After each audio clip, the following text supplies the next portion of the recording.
right, I'm going to get the show on the road because we're running just a little bit behind and we've got Rosie waiting in the background. Before I introduce our speakers for today, my name is Danielle Griffiths and I work with the Future Battery Cooperative Research Centre, FBI CRC for short. And it's my pleasure to be chairing this session today on truly sustainable transport. A quick plug for the FBI CRC before I move on. We are Australia's largest collaboration between government, researchers and industry, working towards the development of the Australian battery industry. We have 74 participants who are involved in 15 projects that span both the country and the Australian battery value chain. And we are about currently 2/3 of the way through our 6-year lifespan with some pretty exciting plans for the future. If you'd like to know some more about the future battery industries and what we're up to, please come and find me after the session. Without any further ado, I have Rosie online, Rosie Barnes. You might have seen Rosie in her YouTube channel, Engineering with Rosie, or maybe have heard her on the podcast that she co-hosts, Uptime Wind. Rosie is an engineer specialising in technology and development. Rosie, are you ready? Have we got her up online? Ready to join us? Hi, can you hear me okay? Yep, that's great. Okay, great. I can't see anybody's reaction, so I'm just going to have to plow ahead and assume that everyone is incredibly interested in what I have to say.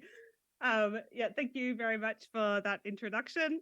So today I'm going to be talking about critical minerals in EVs and the energy transition in a broader sense. I'll start with a little bit more about me. I've worked in clean energy technology development for the past nearly 20 years. My education's in systems engineering and I've got a PhD in mechanical engineering. I spent most of my career in renewable energy and I still work on those technologies through my little consulting company, Partalote. But most relevant to the topic today is my other employer, Lava Blue, where I work on technology transfer and any other number of random things that tend to pop up when you work in a startup. So Lava Blue is a science and technology company developing processes for manufacturing very high purity materials needed for the energy transition. The first product is high purity alumina, which is a highly specialized material used, for example, in battery separators. So in addition to that, as mentioned, I have a YouTube channel, Engineering with Rosie, and that's on energy transition technologies. So this presentation is going to be all about critical minerals in EVs and the technologies that EVs need, so renewable energy and transmission to bring it to vehicles to charge them. So I'm going to include some key questions that I see getting asked a lot. So first, will we have enough critical minerals for all the batteries and other technologies we need for the energy transition? Second, is mining for clean techs worse than for fossil fuel techs? And finally, why aren't we recycling batteries? So we're going to go through, the whole kind of story of critical minerals in relation to EVs and energy transition and come back to those questions within it. So I just want to start off with what is meant by critical minerals. The term gets bandied around a lot, and I've seen it used to describe nearly anything at all, including very common things like, I've seen iron mentioned as a critical mineral, for example. So it should be used to describe minerals that are both essential to a nation's economic and strategic interests and at risk of supply disruptions, which basically means you need it and it might become hard to get. So critical minerals demand is being driven by growth in emissions reduction technologies like solar panels and household and EV batteries. So you can see in the chart on the left there, that's from the IEA, and they're just showing the different technologies and the bulk amount of minerals that's going to be needed for them compared to the amount used today. So you can see that the yellow section is for electricity networks. So that one is quite large. And then the next biggest chunk, or the biggest chunk in the end, is for EVs and battery storage. And then on the right, we just got some information from Geoscience Australia about what minerals are critical. So the reason why the critical minerals are interesting now is that a lot of our plans for the energy transition require us to move so much faster than these sorts of things tend to naturally develop. So a lot of the stuff that we need for the technologies of the future, those minerals haven't been used in high volumes before, so there isn't much around yet. And yeah, normally with mining and commodity supply, you kind of rely on things happening more gradually. Supply ramps up a bit and then demand goes up a bit, so price goes up and then people bring on supply. But the energy transition, we want to go faster than that. So that's why everybody is talking about critical minerals these days, so that we can go fast. So, of course, they've always been critical minerals, things that we want and find hard to get. So there's this guy, a copper expert in 1924, who warned that the age of electricity and copper will be short. At the intense rate of production that must come, the copper supply of the world will hardly last a score of years. Our civilization based on electrical power will dwindle and die. So that's a nice catchy little snippet from him. And I think it's not so out of place with what we see people saying these days in relation to the energy transition. I think that if you could just replace copper with, I don't know, lithium, cobalt, rare earth, something, and you would find a lot of people thought that was a comment from, recently. But then if you have a look at that chart on the right with the historical copper production, you can see that annual production has increased about 20-fold in the 100 years since he said that. So that raises the obvious question, why are we worried about critical minerals? Are we going to look back in 100 years and think that all this talk of today's critical minerals are, is stupid? But I think it's important to realize worrying about critical minerals isn't, so that we can, in the future, look back and say, I told you so, you ran out. It's so that you can avoid running out in the first place. Okay, so let's move on a bit more to critical minerals. Compared to fossil fuel alternatives, clean technologies like EVs will use more minerals and especially more of the critical minerals. On average, an electric car needs 6 times the amount of minerals as a petrol car, and an onshore wind farm needs 4 times more mineral resources than a coal-fired power plant. You can see, again, this information is from the IEA, the amount of minerals, and then that's broken down into what mineral type. So the bulk of it is non-critical stuff like copper, but then you can also see, cobalt, graphite, lithium on there as well, rare earths. Okay, so now let's run through a few of the most important critical minerals. Start with lithium. Lithium's important because it's a key component of lithium-ion batteries. The clue is in the name. And batteries consume about 70% of global lithium these days, and that is mostly in EVs, and that share is growing.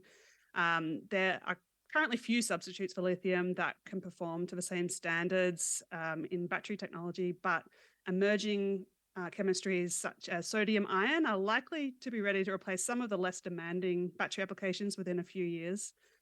Lithium's not particularly scarce. There's plenty of lithium for our needs, even just in the ocean, for example, but it's typically found in low concentrations that are uneconomic to extract. Today, half of the world's lithium comes from Australia, with Chile adding another 20-ish%. And the processing of lithium is even more concentrated, with China processing nearly 60% of the world's lithium, and Chile again in second place at about 30%. The economically viable sources of lithium include lithium-rich brines, like in South America, and hard rock minerals like spodumene, which is mostly in Australia. But the spike in demand and possible spike in prices in the future has made a really big incentive for people to get creative with new sources and new processes to take it from rock or seawater or other kinds of brine and turn it into battery-grade lithium carbonate or lithium hydroxide. Next up, we've got rare earths, which is another term that gets applied to nearly anything, but rare earths are a group of precisely 17 chemical elements in the periodic table, specifically the 15 lanthanides plus scandium and yttrium. They have unique electronic, optical, and magnetic properties that are prized in various advanced technology applications, especially electric motors and generators. So you can see in this diagram here, the location where you would put rare earths in those technologies. So despite their name, they're relatively abundant in the Earth's crust, but they're often difficult to mine and extract economically due to their dispersion. And there are also often, or probably usually, environmentally hazardous processes involved. The main energy transition technologies that rely on rare earths are wind turbines and EVs, because rare earths allow the creation of extremely powerful permanent magnets. If you use rare earths, then you can make the magnets a lot stronger than those from conventional materials, which means that for the same strength, you can get a smaller and lighter motor or generator. So yeah, great for EVs and offshore wind turbines, usually the kind that are, they've got direct drive, so they don't need a gearbox. And that is made possible by the presence of rare earths. So in electric motors, EVs often use rare earth permanent magnets. They contribute to the efficiency and performance of the EVs, and they're lighter and more efficient than induction motors that don't use rare earths. But you don't need the rare earths. It's definitely nice to have lighter or more compact motors or generators, but it does come at a cost. Most wind turbines with gearboxes don't use rare earths, and Tesla are eliminating them in their next generation of electric vehicles. Rare earth minerals are usually found in igneous rocks, which are rocks that have formed from cooling and solidification of molten magma. So the company I'm working for, Lava Blue, their name actually comes from the lava plains resource that they have, and that's just what it sounds like, a region that's had a lot of volcanic activity in the past. It's located up in northeast Queensland, and one of the expectations from that site is that rare earths will be found in economically viable concentrations. Rare earths are often found with other elements like thorium, uranium, zirconium, niobium, and they're hard to separate from those elements because their properties are similar. You might have also noticed that a couple of those, thorium and uranium, are radioactive, and that is one of the biggest headaches associated with rare earths. If you're not careful to avoid it, then those radioactive elements will be released into the environment during mining and processing, and they can also be concentrated in the waste products from the processing. So this has led to really real environmental and human health problems in the regions that mine and process rare earths in China. Finally, we've got cobalt. It's possibly the most controversial of the critical minerals. Like lithium, it's on the critical minerals list because it's useful in batteries, and that makes up 15% of its global demand currently, but possibly up to 70% in the future. Cobalt's used in the cathode of many lithium-ion batteries because it enables high energy density and a long cycle life. In nature, cobalt's usually found alongside nickel and copper in various ores. It's not usually mined by itself. It's usually mined as a byproduct of a mine already after those other two. So after mining, it needs to be crushed, melted, and treated with chemicals to extract the cobalt. Environmentally, cobalt mining can be very disruptive with deforestation, water pollution, and harming ecosystems. And it's also very energy intensive, which these days still means significant greenhouse gas emissions. But the main controversy surrounding cobalt is due to the social impact. Much of the world's cobalt comes from the Democratic Republic of the Congo, where mining practices have been under scrutiny, especially in artisanal mines. Issues there range from unsafe working conditions to outright exploitation, including child labor and unfair wages. So these concerns have led to calls for companies to ensure their cobalt sources are ethical, pushing for practices that respect human rights and the environment. There are already new battery chemistries that have been developed that don't use cobalt, for example, lithium iron phosphate, LFP, and I expect that the extent to which cobalt-containing batteries are still used into the future will be closely tied to our ability to extract and process cobalt in socially and environmentally responsible ways. And then I just want to round it out with a few other critical minerals. There's graphite, probably the main one. It's used in the anode of lithium-ion batteries. And then high-purity alumina, which is what's in that photo there. So that's used in LED lighting and in sapphire glass on your phone or smartwatch, and also increasingly in battery separators. And that picture there is has a pile of clay there, which is the feedstock that Lava Blue uses in our process. And then you can see all the result of all the different processes along to get to 99.999% pure alumina from that source and other sources. Then other critical minerals that Australia has good sources of include vanadium, manganese, and actually I think Australia has pretty much every single mineral, so we're lucky in that way. So how will we get these extra minerals? The answer is mining. So mining can be zero emissions and it can be more environmentally friendly than it is, but I would argue that mining can never be sustainable. Once stuff is dug up or extracted, it's never coming back to exactly the way that it was before. And in the past, it was really simple. Mining was bad for the environment, and environmentalists opposed mining, and supporters of mining were not environmentalists.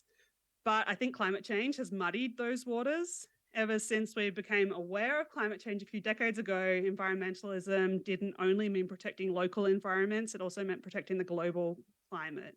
So things aren't so simple anymore.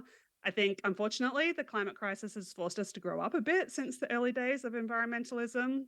And these days, the local and global environment are sometimes in conflict, and it's better to recognize this than to pretend that sustainable mining is a goal that we should aspire to, or even, I see a lot of people who seem to believe that you shouldn't have any mining, but they do still want an energy transition. And yeah, I think that we need to just grow up and realize that that is not two things that you can't have both of those. I'm sorry, So Rosie. at the end of Can I just yeah, interrupt for a moment? We are running a little behind schedule, and it's a fascinating topic, and I'm sorry to hurry you along, but if you could wrap up in the next few minutes, that would be fantastic.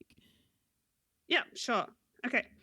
Um, sorry, I just lost my train of thought, but I'll just zoom through the rest of the slides then. So basically, we're going to need 6 times as many minerals, but a lot less mining overall. If you look at that chart on the right, you can see that half of what's mined, or the volume of what's mined today, is all fossil fuels. So you get rid of that in the energy transition. And then if you have a look, the big parts of the non-fuels are also not critical minerals. So yeah, it's a small amount of mining relative to if you include fuels. And another myth that we often see is that EVs have higher emissions overall compared to petrol cars. And yeah, I'm sure you've all seen that debunked, so I won't spend more time on that. Was going to talk about where emissions come from in mining. So I won't go much into depth, but every mining process is different. So you can't really make a nice pie chart saying where all emissions come from, but basically fossil fuel combustion, fugitive emissions, which is mostly from fossil fuel mines, grid electricity that supplies mining operations, deforestation, a lot of it from processing, waste management, especially using lime to neutralize acids used in processing, and then transport. So there's a lot of progress on this recently. So we'll start with Fortescue, who are electrifying a lot of their operations, and they've put in an order, or they're developing a 3 megawatt charger for their mining equipment that's going to come out, I think, next year. So that's pretty cool. And then Pilbara Minerals, Cobalt Blue, Lava Blue, these are all examples of companies that are processing critical minerals in Australia. So that's kind of like a double win, because you not only have the emission savings from processing in an environmentally friendly way, but also you don't need to ship as much stuff. So you save on shipping emissions too. Then what's the end game for the energy transition? We're mining now, but this chart is of the world's population. You can see that it's supposed to peak sometime before the end of the century. So you would expect that, we build all our renewable energy technologies, energy transition technologies, and then we should have enough to recycle them. We do hear there's often a paradox mentioned with battery recycling, where on the one hand, everyone believes that critical minerals are going to cause shortages and huge price spikes. But on the other hand, we're also not going to be bothered to recycle any of those batteries. That's obviously ridiculous, and there is progress. At the moment, there isn't a lot of batteries to recycle. It's mostly scooters and production scrap. So that's the main thing, stopping a lot of recycling now, but there's plenty of companies with technologies to recycle, including Northvolt, Redwood Materials, Arabat, and Renewable Metals is an Australian one. So, yep, that's it, the abridged version of the end of it. But yeah, I hope that was good. And I don't know, maybe there's no time for questions, but let me know if you want to ask any.